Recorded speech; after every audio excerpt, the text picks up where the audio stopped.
Bonjour, nous sommes au premier jour de notre semaine de prière de la famille. Le thème d'aujourd'hui nous parle de la pensée saine. Le verset biblique se trouve dans Philippiens chapitre 4 au verset 8. Enfin, frères, quelles que soient les choses vraies, nobles, justes, pures, belles, de bon rapport, s'il y a quelque vertu et s'il y a quelque chose de louable, pensez à ces choses. Nos pensées sont importantes. Ce que nous pensons façonne nos émotions, nos actions, nos relations et notre vie spirituelle.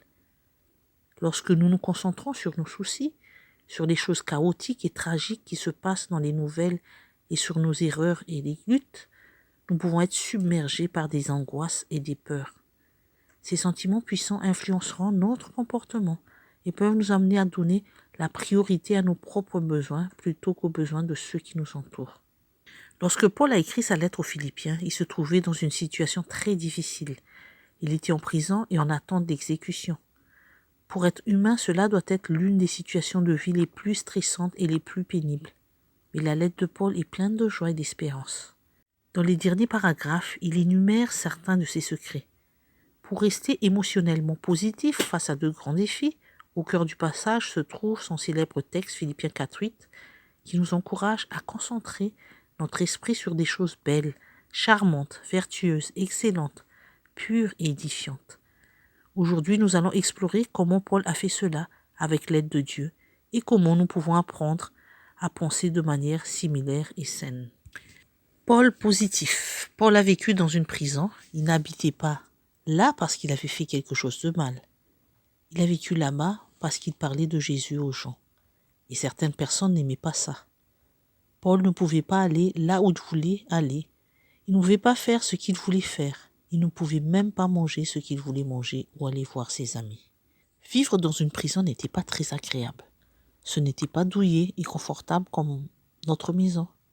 Paul a dû porter des chaînes, manger du pain râcé et dormir sur un lit dur. Je me demande comment vous vous sentiriez si vous étiez Paul. Triste, solitaire, en colère, frustré, effrayé. Il a probablement ressenti certaines de ces choses occasionnellement. Mais Paul savait qu'il avait le choix. Et même si sa vie était difficile, il a choisi d'être positif et heureux. Après tout, il savait que Jésus l'aimait et que Jésus prenait soin de lui. Paul avait déjà traversé des moments difficiles, des naufrages, des passages à tabac et même des morsures de serpents.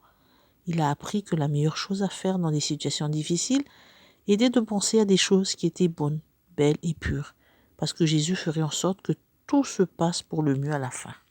Parfois, nous pensons que les sentiments atterrissent sur nous et que nous ne pouvons rien faire contre ce que nous ressentons. Mais même lorsque nous sommes dans une situation difficile, nous pouvons choisir de penser aux choses qui nous rendent heureux. Cela peut sembler étrange, mais ça marche. Paul a décidé d'être reconnaissant pour les bénédictions de Dieu dans sa vie. Il a choisi de penser à de belles choses comme les fleurs et les animaux merveilleux que Dieu avait créés. Même les jours difficiles, il repensait à ses souvenirs heureux et amusants. Il a choisi d'être gentil avec les gardiens et les autres prisonniers afin que chacun puisse voir briller l'amour de Dieu dans sa vie. Et chaque fois qu'il s'inquiétait de que ce soit, il priait et le confiait à Dieu pour qu'il s'en occupe. Paul a trouvé des moyens d'être incroyablement heureux dans une situation très difficile. Il a écrit tous ses secrets particuliers pour être heureux dans une lettre à ses amis de Philippe. Et depuis lors, d'autres personnes ont également utilisé ces secrets particuliers pour garder leurs pensées heureuses. La prochaine fois que vous vous sentirez triste et inquiet, rappelez-vous combien Jésus vous aime. Imaginez que Jésus vous donne un gros câlin et vous dit des choses encourageantes. Et puis, choisissez l'un des secrets spéciaux de Paul pour vous aider à vous remettre des pensées plus heureuses dans la tête. Avez-vous des choses qui vous inquiètent? Avez-vous des pensées troublantes qui bourdonnent dans votre tête comme une guêpe? Attrapez-les comme ceci. Puis, fermez vos mains dans la prière et donnez-les tous à Dieu comme ceci. Voici quelques sujets de prière de reconnaissance envers Dieu. Louez Dieu pour son amour. Remerciez-le que nous pouvons lui donner nos soucis car il nous aime. Tournez vos mains et déposez vos soucis entre les mains de Dieu. Remerciez Dieu de prendre soin de vos soucis.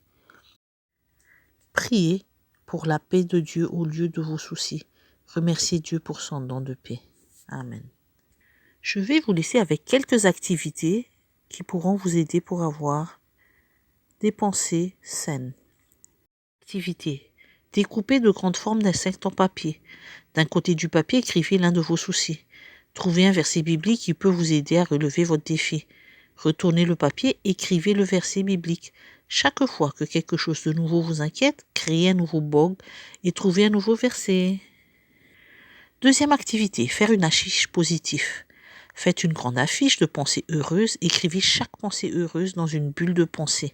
Vous pouvez couper les bulles de différentes couleurs de papier pour faire l'affiche. Par exemple, je suis entouré de l'amour de Dieu, je suis spécial pour Dieu, je suis pardonné par Dieu, je peux faire de bonnes choses parce que le Saint-Esprit m'a donné des dons pour aider les autres.